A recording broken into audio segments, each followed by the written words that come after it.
Today, my guest is Chris Rombach. How are you today, Chris? I'm doing wonderful, Wesleyne. How are you? I'm doing awesome. So let me tell you guys a little bit about Chris.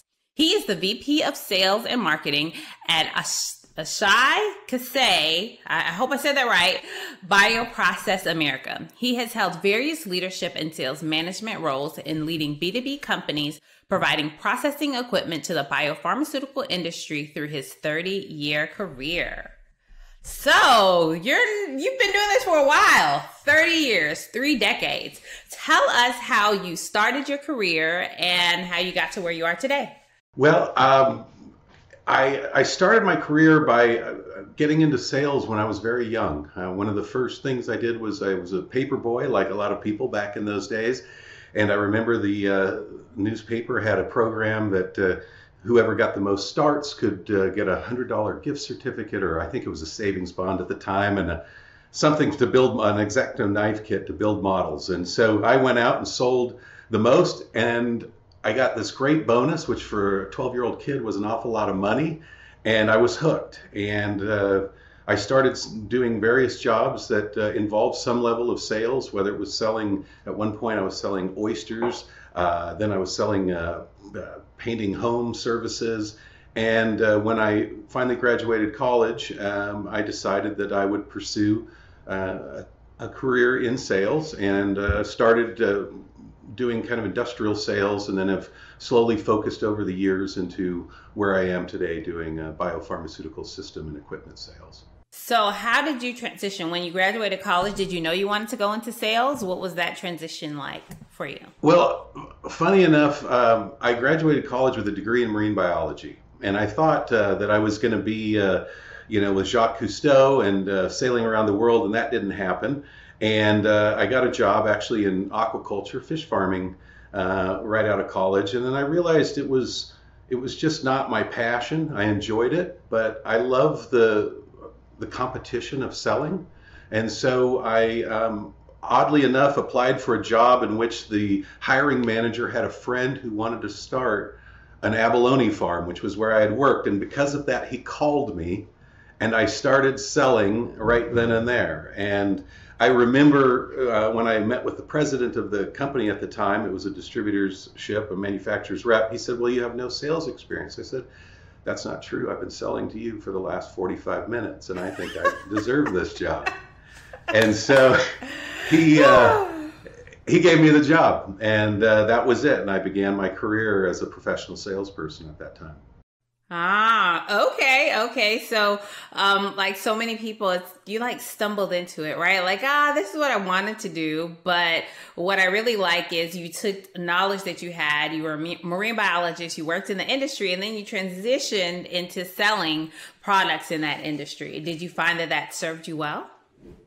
It really did, because what I'm selling now are practical solutions to common problems that various pharmaceutical companies have. And so having a practical and technical background was very helpful, because I could learn how to sell, but I had to understand what they were doing first, which my experience and education really helped me with. So I was lucky to get a lot of training when I was young in sales, and I continue to do that to this day. That's so good. And this is a fight, I will say, I have with so many people. They're always like, well, we have to hire somebody who knows our industry, who knows this, who knows that. But one thing that you just said is I had to learn what they did and their processes before I could fully sell it, right? And so when you get a salesperson and you throw them into the business, not just go out there and start selling, but let me walk you through the line. Let me teach you how this product is actually made. You speak more intelligently about it.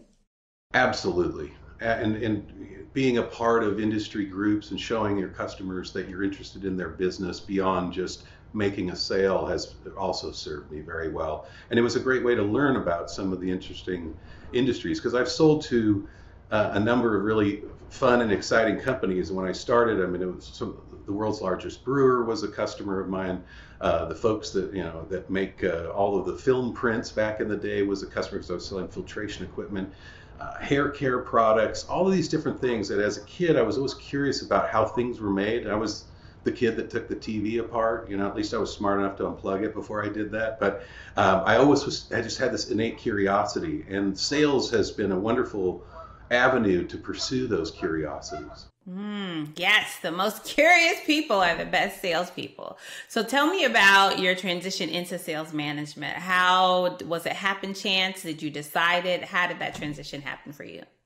I think it started like it does for so many salespeople, is that I was very successful as an individual contributor. I happened to be in a part of our business that was growing. We served a lot of different industries, but I was focused primarily on the pharmaceutical, which was really starting to take off at that time, and particularly in California, where I was from. And the guy who sells the most gets promoted, and that's kind of what happened. I think that I've always wanted to be in a role of leadership. It was something that excited me, and I have a history of coaching. I used to coach both of my children in sports, and we were quite competitive, and it was really a lot of fun to be the teacher. And so that's what I see my role as now, with all humility, that I can teach some folks some things to help their lives go a little smoother on the sales side. Awesome. And so I think when you have the heart of a teacher, those make the best managers, right? Because you realize that I'm not just ruling with an iron glove. I'm actually trying to teach you, because I know if I teach you, you'll learn, and in your learning, then you'll go do and execute, right? And it's like that cycle that we try to ensure that our team follows. So because that happens so much, right? The top salesperson is promoted to the sales manager. So tell us about your first days, months, or years as a sales manager. Were you in love with it? Did you not love it? How did you overcome it or get through it, I would say? I think there's certainly aspects of my ego that loved it. Everyone loves to get a promotion and to be the boss, right? Let's be real. It was exciting because our business was growing. I didn't have to make a lot of really tough decisions early on, because we were in a period of great success. That hasn't always been the case in my career. I think the hardest thing to learn was to realize that people do things differently. And when you're successful, you think that that's the way to do it. And when you start to manage people, you realize that they might do it slightly differently, and it really has to be focusing on the outcome rather than the process. And that took some adjusting. That took some learning for me. So how did you overcome that? How were you able to really balance okay, so I was excellent and I did everything this way, but no one else does it like I do it, and I need to get them all to be excellent, to hit their quota. What things did you do to help them achieve that? Well, I think you first have to understand what they're doing and why they're doing it, where they're coming from. People's intentions really make a big difference. In other cases, you have to get them to trust you. I think that's paramount. If you're going to ask somebody to change, you have to have their complete trust. And that only can come through empathy and time spent with them and listening and directing. And most importantly, I think being consistent. And I think that's, as a manager, one of the most critical aspects, is that people can see you to be relatively predictable in the way you'll respond to a situation. So can you remember back to the first salesperson that you had to redirect or get onto as a manager? Can you rehash that moment and what that was like for you? Boy, you're really pulling back into the archives. But I do have the recollection of that. We had one individual at the time who was extremely bright, very technical, but not as sales savvy, and felt that he would rely on his technical prowess, if you will, rather than sales skills. And I had to redirect him that the purpose of his job was to sell. I mean, educating the customer was part of it, but we didn't get commissions on how many people we educated unless it was shown, by a purchase order. So it took some encouragement, and again, I think it took all of those aspects that I'd mentioned of of having that trust and being steady and not pushing too hard too fast. I think that's another thing, is that pick your battles and let things progress. As long as you're moving in the right direction and it's consistent, it's amazing how far you can go. That's good. I like that. Choose your battles. And I do think that in our field of technical sales, we have a lot of those people who are too technical, right? And they just are so focused on why it's so cool. And they remember their days working in the lab or researching or whatever it was, right? And so they forget that, oh, okay, when I go visit a client, I'm actually trying to get a purchase order, not just educate them on something. But I think it sounds like even as a young sales manager, you really had the right idea. So let's kind of fast forward a couple years to now. Tell us more about what your current position is, your current company. So my current position at Asahi Kasei Bioprocess is, as you had mentioned earlier, I'm the VP of Sales and Marketing here.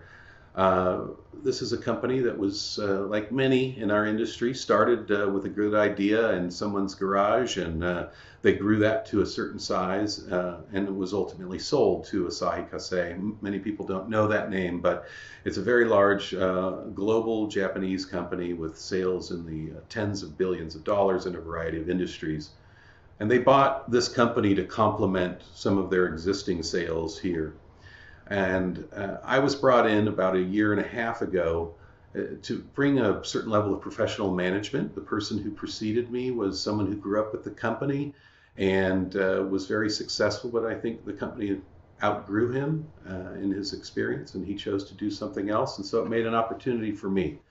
And I've come in here, and we're working on getting us from that kind of adolescent period as a company to being a more, a professional and adult company. It's not that they weren't professional before, but when you're small and entrepreneurial, you do things that you have to do. And now, as we've gained more momentum, it's time to apply a little more experience and discipline to our approach. So as a company within a company, if you will, how, as the VP of Sales and Marketing, are there challenges that you have with the parent company, or are you guys pretty autonomous in what you do?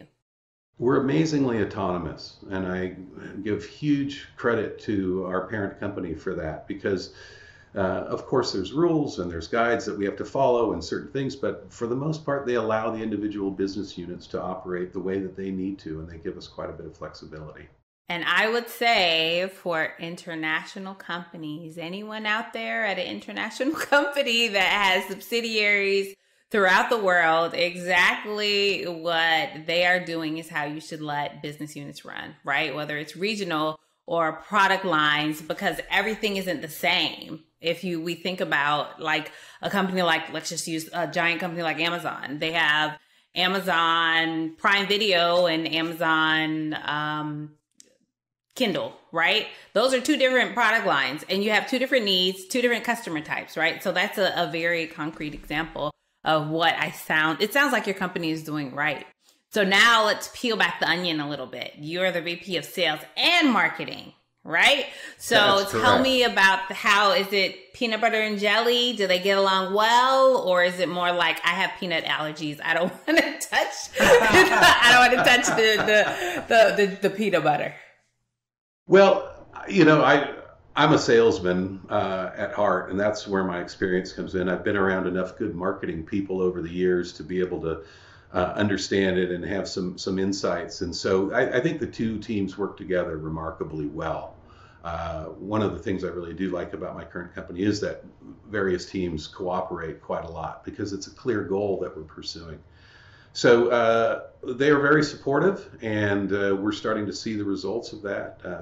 We had a phenomenal year last year, and we see this as being another very strong year again. So everyone likes to play together nicely, I'd say. Okay, that's good. There's always marketing didn't do this. Oh, sales didn't close the sale. Marketing didn't bring the right leads in. It's like, that constant push and pull. So 18 months. Tell me, when you started with your company, when you start in a new position as VP of Sales, what type of framework you use, or how did you start 18 months ago and really blow things out of the water this past fiscal year? So that's a great question. And I think the first is you've got to understand what you're walking into. So, and resist the urge of saying, well, this is the way we've done it before. This is what I know. More to understand, what are we doing first, and then what's the motivation behind that? So I asked a lot of questions. I didn't make a lot of changes. Of course, when you're the new boss, you always have people coming in, well, he did this or she does that, or I don't like this. And you have to gather all of the information that you possibly can before you start making decisions. So I was basically a sponge for the first 6 to 8 months, just absorbing everything that I could. And then... So I wanted to stay on that for a little bit. So for 6 to 8 months, you were in listening mode, right? You were using your good sales skills, listening to the customer, not talking, not offering. You were just listening to the needs of people, listening to their complaints for 6 solid months. I hope everyone heard Chris. 6 months in his new position as an experienced sales leader, he was able to do this. If you're a new sales leader, you should still do the same thing because you don't know what's going on, right? Like, to me, that's a great tip that I hope everybody takes away from this interview. Listen, learn before you act and do. Absolutely. Because, you've got to listen to everybody, but you have to make your own opinions. And sometimes those that scream the loudest first are not always the most accurate in their perceptions. So you've got to get that. And it's the same really in selling. Most decisions involve multiple people, and you need to know what's important to every one of them and how they interact and how they interrelate. And managing salespeople is no different. Mm-hmm. Okay. So after your listening phase, 6 to 8 months, what happened next? Then we started to really we now had a pretty good list of things that I saw that were gaps or omissions or areas for improvement. And it then came down, as usual, there's more problems to solve in a week or a month than time or days to do that. So you have to triage. You have to think of, you've got all of these different problems and challenges. What are the ones that are going to make the most impact? And also, what are the ones that, like in college where you had prerequisites, that maybe you have to fix first so that you can fix the larger problem later?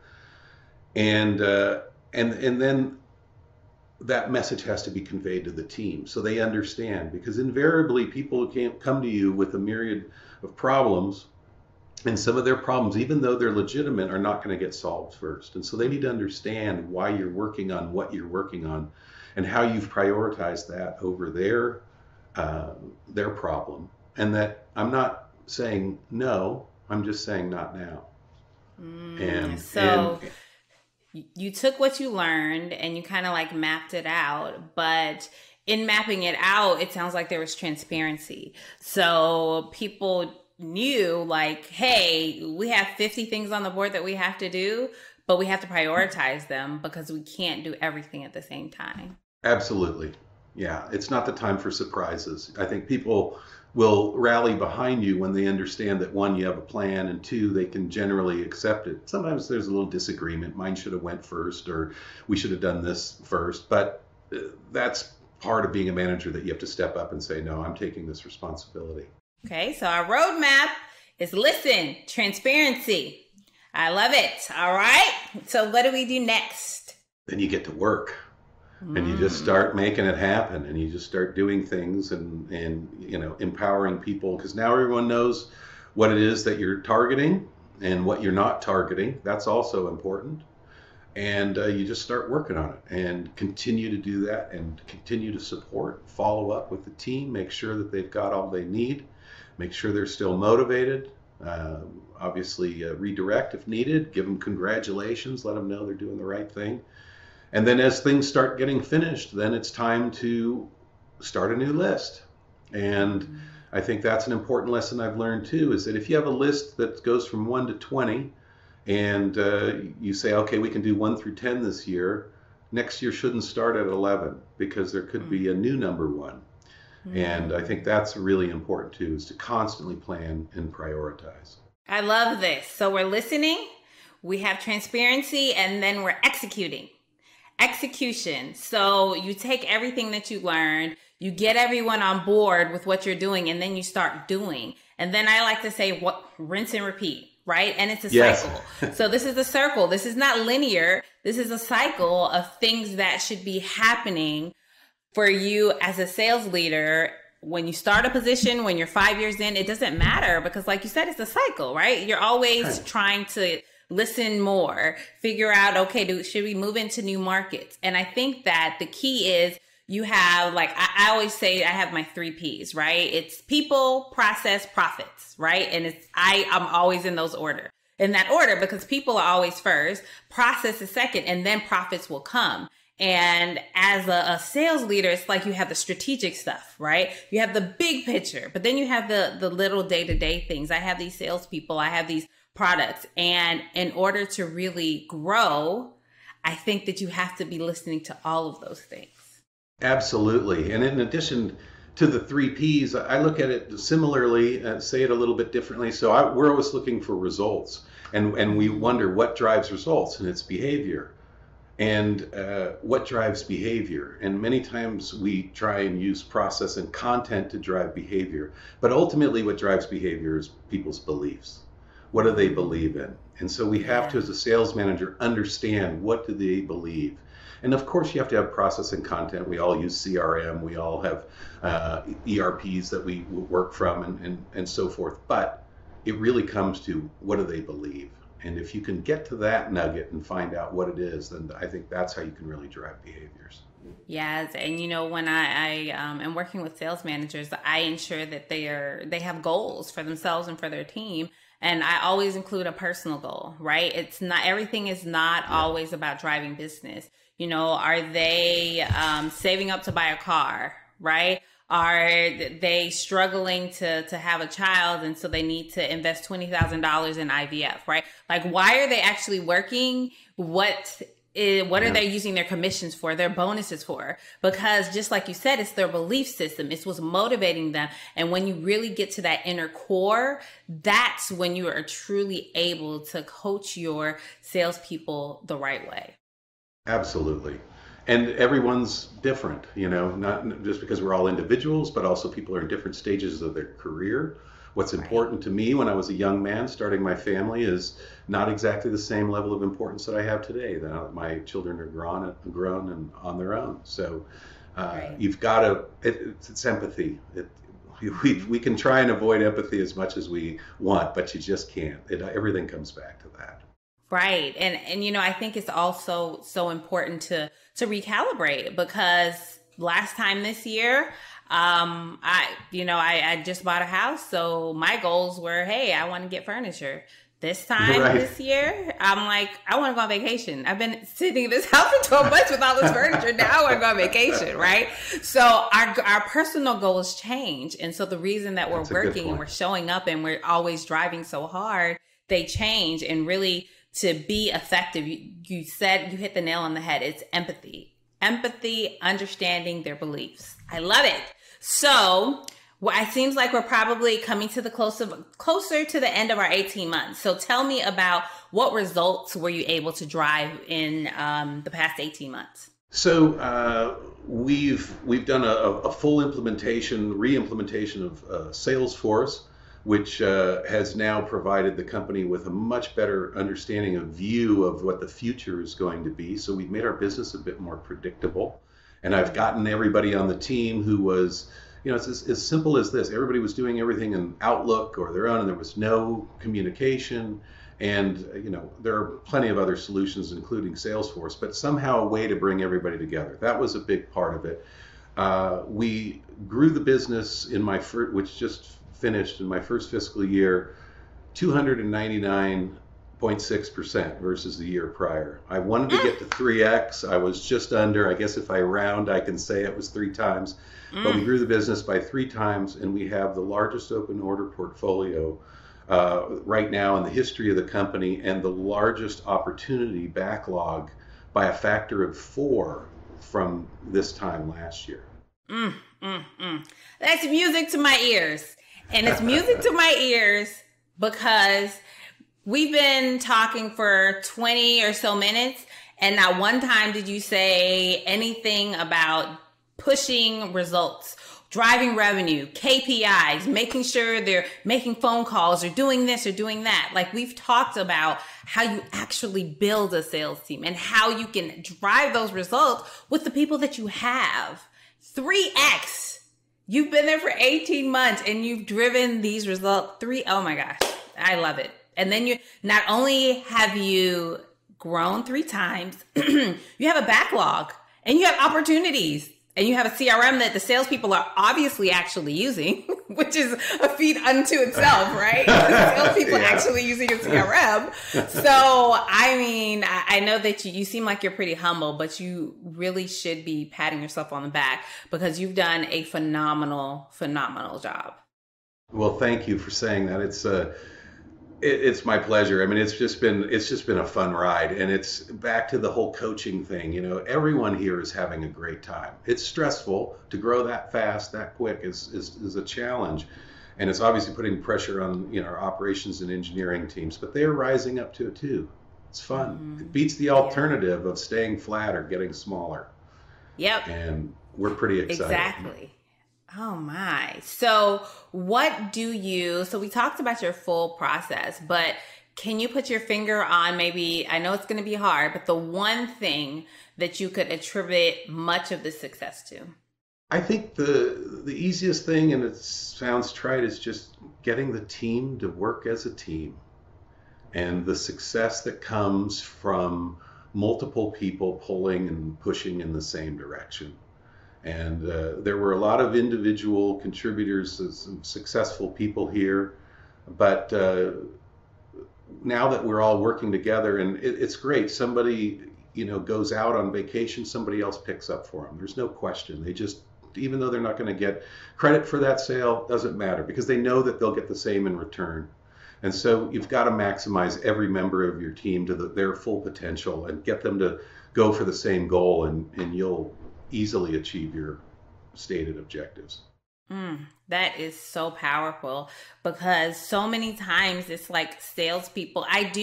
When I'm working with sales teams, I tell them, hey, this is your own small business. You put into it, whatever you get out of it, right? But at the same time, you're not a business owner. You're not competing with the person in the next region. I mean, really, you guys can't even go after the same accounts. So why not help them? And really that team aspect, because especially when there's a remote sales force, everybody kind of feels like disjointed. So they don't have that real team collaboration. And the example that you use was great. Somebody went on vacation and one of their colleagues said, hey, I'll pick up for you. I'm not going to get compensated, but I know that when I want to take a week off and turn my phone and email completely off, I can. And, you know, that's also their belief system and that empathy, right? Having that balance, because that's so important too.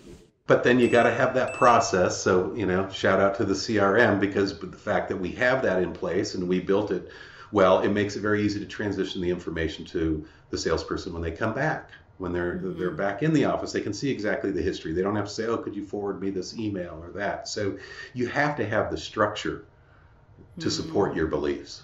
Yes, structure, process. You know, I'm a chemist, so those are my words. You're speaking my language, right? I like to tell salespeople, the CEO of the company should be able to sip a margarita on the beach in Mexico at 2 a.m. on a Sunday and look at any single opportunity that you're working or thing that you're touching and be able to know exactly what's going on with it. If I can go in there and look at it without having to call you or email you, you're using it right? And it sounds like, especially if you're handling accounts for people, you need to have all of that information in there. So I am a big advocate for a CRM. I tell people they're like a gazillion out there, whatever's right for your business, right? Just find something that works, use it, and implement it, right? That's it. Simple. Absolutely. But again, you should know what they're so highly configurable that you can't just, and that was the problem, was that the company had spent a lot of money to implement it, but they didn't understand how they wanted to use it. And so that's the first, is that you've got to be able to understand how are you going to use it? What's important? What data do you want to know? So that you can create the right dashboards and create the right system so that the information is easily retrievable later. So Do that first, then implement. Yeah, and I think that it really goes back to your sales process, right? So have a written sales process and then figure out what in the process needs to be within a system, right? Within your dashboard. How can we automate or nudge or ensure that the salespeople are doing what they need to do with the technology that we have? But it all starts, again, kind of going back to your our phases that we came up with, the listening phase, right? So in your listening phase, you were developing that process. You were developing those things that needed to happen. You mentioned the gaps, right? So, okay, I can use this tool that we are already paying for to fill this gap. Exactly. Yeah. Well said. Awesome. Chris, this has been an amazing conversation. You have taken me all the way through your journey.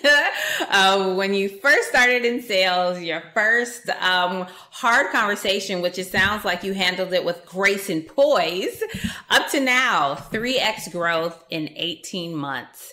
What I really want to emphasize is, there are people from all different industries that are watching our interview, and you're not like doing something like digital marketing or Google ads or anything like that, right? This is technical sales. This is real hardcore selling, right? We're not talking about a company that's just doing e-commerce, so they're booming. This is just hardcore selling. Absolutely, it is. It's problem solving. It's system development, and it's there. Our mantra is built for you. So a lot of our products are custom, and this starts at the salesperson and understanding what the customer needs, because we have the ability to engineer a wide variety of products. But we need to make sure we're engineering the wide variety of product that fits that customer's needs. So that's what makes the right thing. The right thing. Yeah. The right thing at the right time. I love it. I love it. So if people want to get in contact with you, what is the one best way that they can reach out to you? I think the one best way is by email.